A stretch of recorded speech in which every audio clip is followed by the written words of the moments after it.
on, guys. Alright, what we're going to do now is we're going to start trimming the brisket. As you can see right here, I started right now, and this is the 2 layers of the meat, the portion I was telling you about, and the fat that's in between. This is a big chunk of fat. They all have it. So what I'm doing right now is I'm just going to go ahead and just cut all through here. Make sure that you have a good sharp knife and all your fingers when you get done.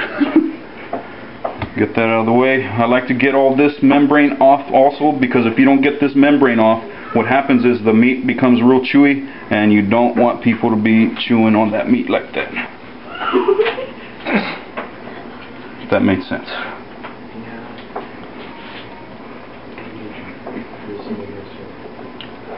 It's basically a lot of just trimming of the fat.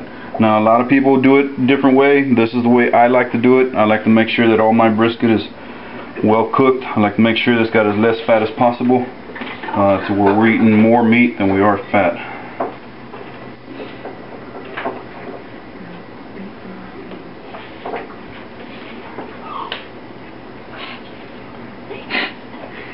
I have my kids here.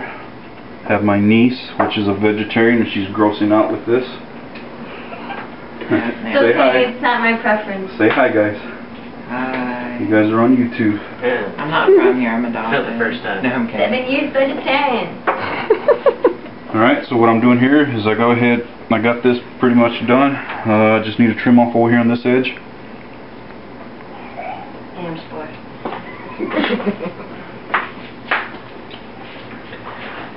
You want to make sure you got a good sharp knife, because this thing can become a pain in the butt to trim off real good.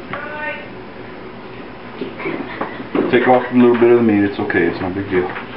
You got plenty of meat there. Alright, so what I'm going to do now is I'm going to go ahead and flip this over the other way. The other way is usually going to be the one that's going to have the most fat on it, as you can see here. But what we have here is just a good thin layer of it. It's not really that thick of fat. What I'll do is I'll always start on one end right here. Find out how deep I need to go, and on this one it wasn't that deep, which gave me a good brisket. If you can't bend that brisket like I showed you on the first video, then that means that you have one thick layer of fat, and it's going to be really hard to get all cut off. A lot of people like to keep this fat on. I don't. Again, it's all preference. I like to take it off because I like all this fat off of here. I hate fat, dude. I like pure meat. I know that didn't sound right. Anyway, this is just a tedious job here that I got to go through. On the next video, I'm going to go ahead and I got to trim all 3 of these briskets. So on the next video, what I'm going to go ahead and do is I'm going to go ahead and show you guys what I do with the rub and how I wrap my my briskets up.